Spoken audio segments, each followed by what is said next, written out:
Jo crec que els rius són camins, no? I són els llocs on històricament les civilitzacions s'han instal·lat.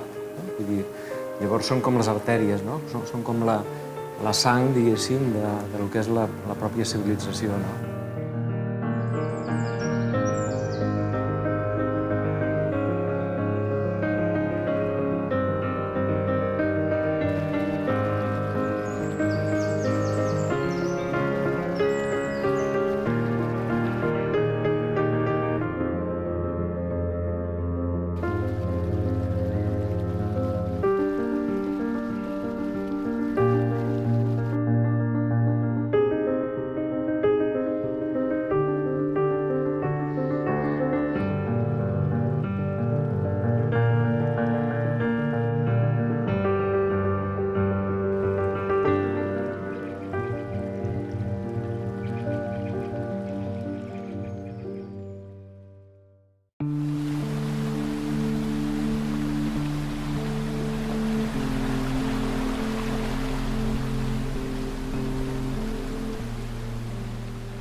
És a mitjans dels anys 60 quan el riu comença a ser maltractat com una claveguera on s'hi pot abocar de tot. Entre el riu i on vivia la gent es van anar posant barreres, línies ferroviàries, autopistes, carreteres, polígons industrials, i ningú va pensar que la gent havia de creuar tot això per tornar a l'espai fluvial. I el mur el que va provocar va ser que el riu quedés totalment a esquenes de la gent. I va ser això, una paret infranquejable, no? Servia per tirar escombraries a baix, xatarra, que hi hagués brutícia i brutícia i brutícia.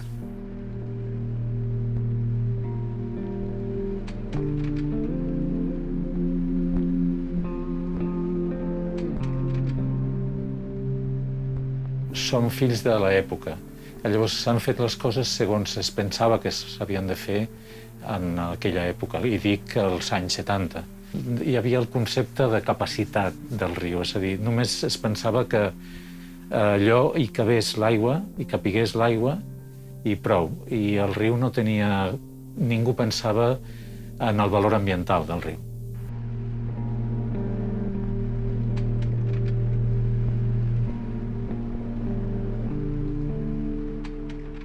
El Besòs va arribar a assolir el lamentable títol del riu més contaminat de l'estat espanyol. Era una cosa, vosaltres no ho heu vist, però era l'antirriu, era una cosa...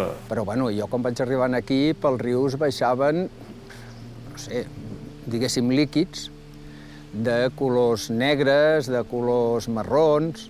Perquè hi ha una cosa que sí que s'ha de dir, és que abans del 92 el medi ambient no existia. Era tan dur també com que de vegades arribaves amb el cotxe, obries la finestra i sense fer res més, ui, n'hi ha molts cianurs. Creieu que això és de rebut? Abans del 92 podies anar aquí, al Congost, que és el que passa per aquí al costat, tirar un llumí encès i és que el riu se t'encenia. El riu que portava colorants, sals, de tot. Però n'hi ha és que van desaparèixer totalment els peixos, la vegetació que hi havia tota cremada, morta, i nosaltres, com a aiguarregants, vam començar a notar les conseqüències de tot això, de que inclús ja ni podíem regar, perquè si regaves es moria tot quedava cremat. En un dels judicis, a l'època aquelles dures, patrullistes de medi ambient, es va resoldre una empresa contaminant amb el, jo crec que erroni, argument de que no es pot matar un mort. Jo discrepo. Un mort no es pot matar. Però és que el riu no està mort. El riu estava degradat. Jo no crec en les resurreccions. Jo les respecto totes les creences religioses, però jo no he vist ressuscitar ningú. Doncs, aquest riu ha ressuscitat? No, és que no estava mort.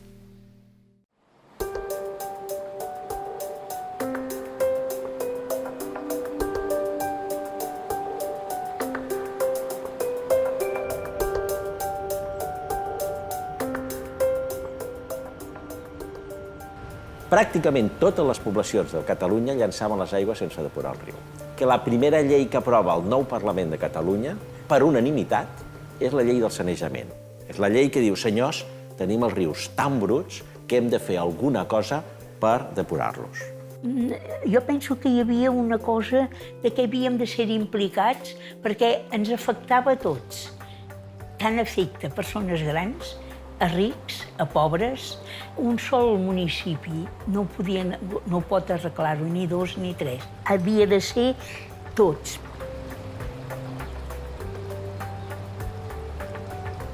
La cosa, d'una manera sèria, va començar a canviar l'any 92. Va començar l'any 92, que és quan per primera vegada ens van aparèixer per aquí els senyors del Consorci. Jo encara recordo un dia, amb temes de feina, amb un taxi, i surt el conseller de Medi Ambient del moment, Albert Vilalta, que coneixia personalment, i fa unes declaracions dient que al Besòs hi hauria peixos. I em va sortir del cor i vaig dir, sí, home, ni de plàstic.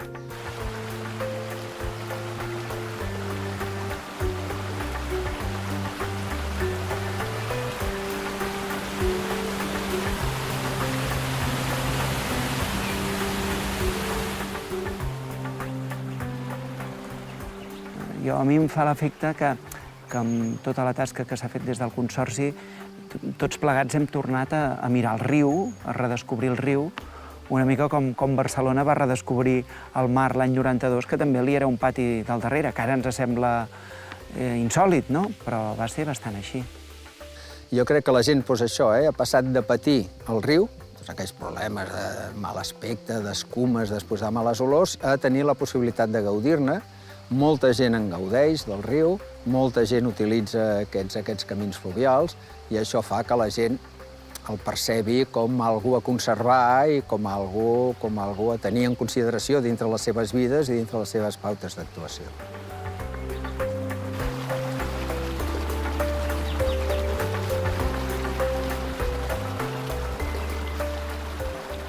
El riu té moltes possibilitats de recuperar-se per si mateix. En poc temps que li deixis, veus com brota la vida. Això a partir de finals dels 80 i sobretot principis dels 90 van anar arribant els primers ocells menys selectius encara, per exemple, bernats pescaires, que no mengen necessàriament només peixos, sinó que poden menjar granotes, talpons i altres petits animalons. Jo recordo una de les grans alegries d'aquí, dins del Consorci, va ser quan em van dir hem vist peixos al riu Congost. Jo mai havia pensat que tindríem anguiles tan ràpid i que l'anguila tornaria a pujar. L'anguila ve del mar de los Sargazos, Les anguiles que pugen pel Besòs han nascut quasi allà al Carib. Quan veus que aquests animals han tornat a recuperar el seu instint de tornar a aquest riu, doncs et quedes impressionat de la força que té la natura quan tu li dones l'oportunitat. El moment més emocionant dintre d'aquesta història meva dins del riu va ser el primer dia que jo vaig tenir un blauet a les mans. Ara m'estic a punt d'emocionar-me. Vaig dir per mi per dintre, ho hem aconseguit, el riu està viu.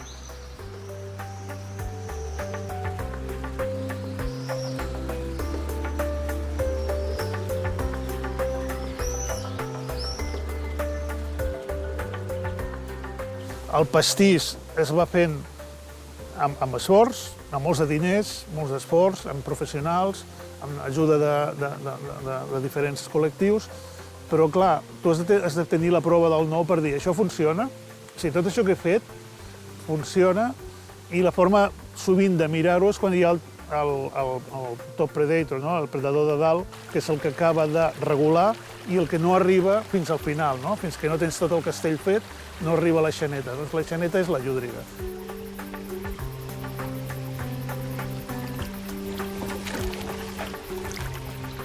L'educació sempre cal. Jo crec que és el puntal del país. Sense educació no tenim res. És importantíssim que les generacions futures tinguin consciència del patrimoni que tenen i de ser respectuosos amb el medi, no?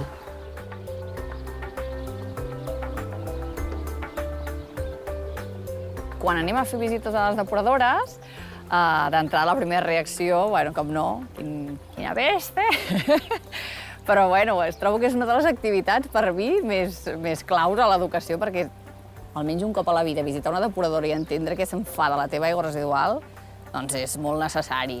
I llavors, clar, també els permet veure molt bé què és el que acaben traient d'aquesta aigua residual. Les aletes compreses, els palets aquests de les orelles, que no sé la gent què coi fot amb aquests palets de les orelles.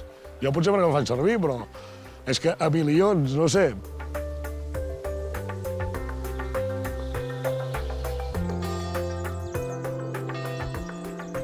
Aquesta rehabilitació dels centres fluvials continuarà. Tant part del futur és continuar el que ja s'ha començat, i en alguns casos s'ha avançat moltíssim, i encara no s'ha rehabilitat, restaurat els entorns fluvials, els rius, per tornar-los a un estat, diguem, òptim. Els safaretjos, tot i que tinguin 100 anys o menys, és igual. Em sembla que també s'haurien de protegir.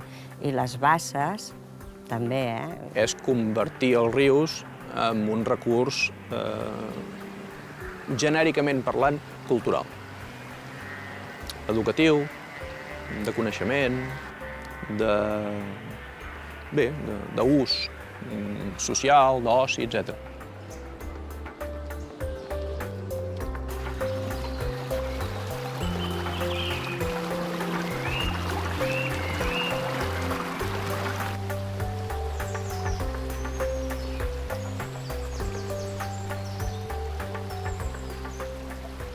Hi ha unes lleis europees que diuen que les depuradores han d'abocar l'aigua amb aquesta qualitat. I això, si aquesta aigua de depuradora va parar al Danubi, al Rin o al Loira, no li passa res al riu, perquè són rius enormes amb molta aigua que dilueix aquesta aigua de depuradora. Els nostres rius són tan esquifits que aquesta mateixa aigua de depuradora, amb la mateixa qualitat o millor que la que tiren els alemanys, té efectes bastant negatius pel riu. Es pot dir que avui en dia l'aigua del Besòs no és aigua del Besòs, és aigua del Besòs i del Ter. I porta més aigua al Besòs ara de la que portaria en condicions normals, si no hi hagués el travessament del Ter. Això fa que els cabals naturals del riu siguin molt escassos, molt migrats, molt petits. Només a les capçaleres trobem els cabals naturals i prou. I el resta del cabal és un cabal molt artificial que va lligat sobretot als cabals de les depuradores. Es pot dir que la major part de l'aigua del Besòs és aigua de depuradora.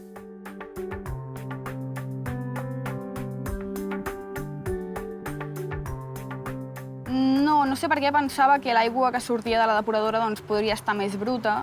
Llavors pensava que podria influir negativament al riu, però no, efectivament no és així, sinó que influeix positivament i tot.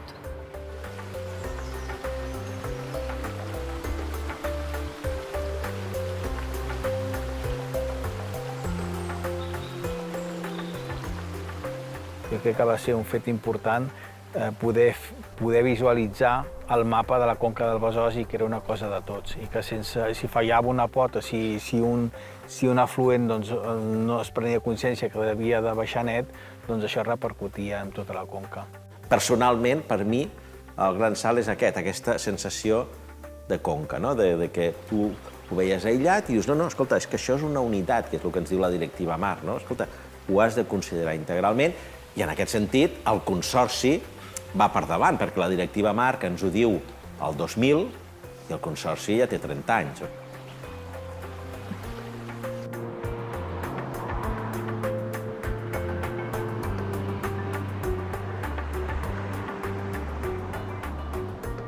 Estem molt contents avui en dia amb el tracte amb el Consorci.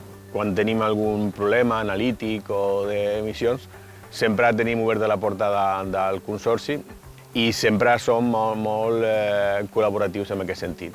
Ho dic amb la mà al cor, això ha estat un èxit, sens dubte, perquè passava de ser el riu més contaminat en el que no hi havia vida. O sigui, no hi havia vida. O sigui, ni la rata de claveguera no hi podia viure.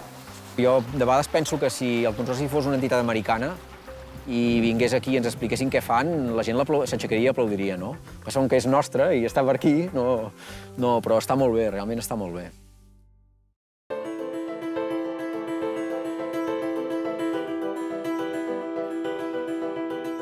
Hi ha una cosa que no sabíem quan vam començar a depurar l'aigua, que nosaltres dèiem, bueno, l'aigua està bruta, agafo jo el reactor, poso els bitxos, depuren l'aigua, ja està, tinc l'aigua neta.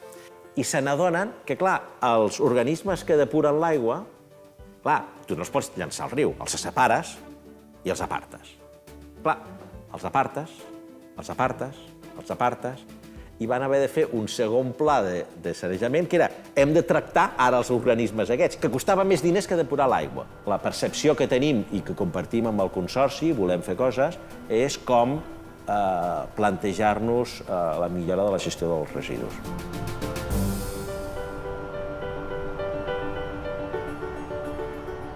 El que sí que estan treballant és la manera de que les aigües de les depuradores arribin d'una forma amb una química més amable en les zones dels rius, no? Com fer una transició que no sigui la depuradora una canonada al riu, sinó que potser es podrien fer com unes transicions més difoses perquè arribés aquesta aigua potser encara més afinada en distàncies curtetes al riu i no entrés així de cop.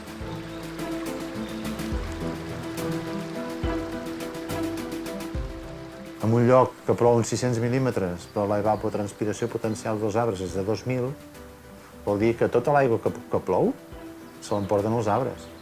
No surt ni una gota al riu.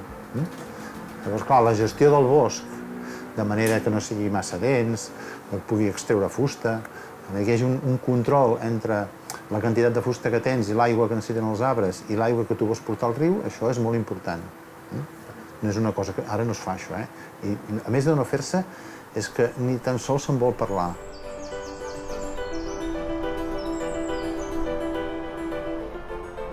Un repte en aquest sentit seria que les urbanitzacions fossin permeables, que les urbanitzacions tinguessin regles clares de sempre que sigui possible, el voral, el paviment, sigui més permeable i no consisteixi tot en acumular les aigües de pluja i enviar-les al riu. La pluja és l'element més bo per netejar la ciutat, perquè arriba a tot arreu. L'impacte més gran sobre el riu són els primers minuts de pluja.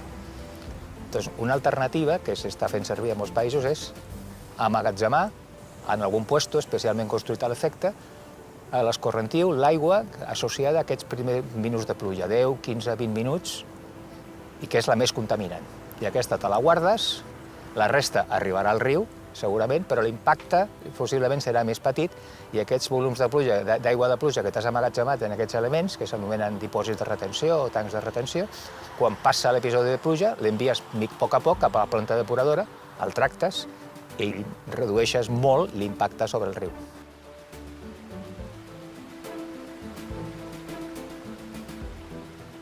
Un espai fluvial dominat per espècies exòtiques és un espai degradat perquè s'allunya molt de la naturalitat. La màxima prioritat seria conscienciar la societat i d'aquesta manera arribar fins als governants perquè la comercialització d'espècies exòtiques s'aturi d'una vegada per totes. Només cal entrar a internet i veus que pots comprar qualsevol ésser viu de qualsevol lloc del món pagant.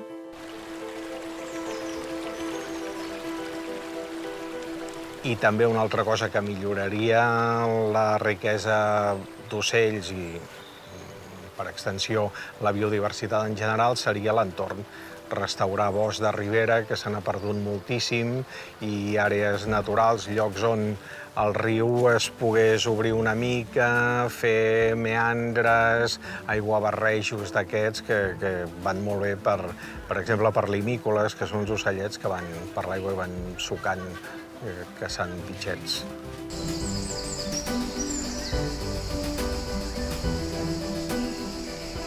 Soc favorable que la gent i els nens, sobretot, vagin al riu, que el toquin, que es mullin, però que sàpiguen que és fràgil. La gent va al riu amb molta freqüència, no? Per tant, segurament una de les coses que s'haurà de treballar en el futur és en regular o canalitzar aquest ús públic, fomentant-lo en alguns llocs i fent-lo menys permeable en alguns altres, no?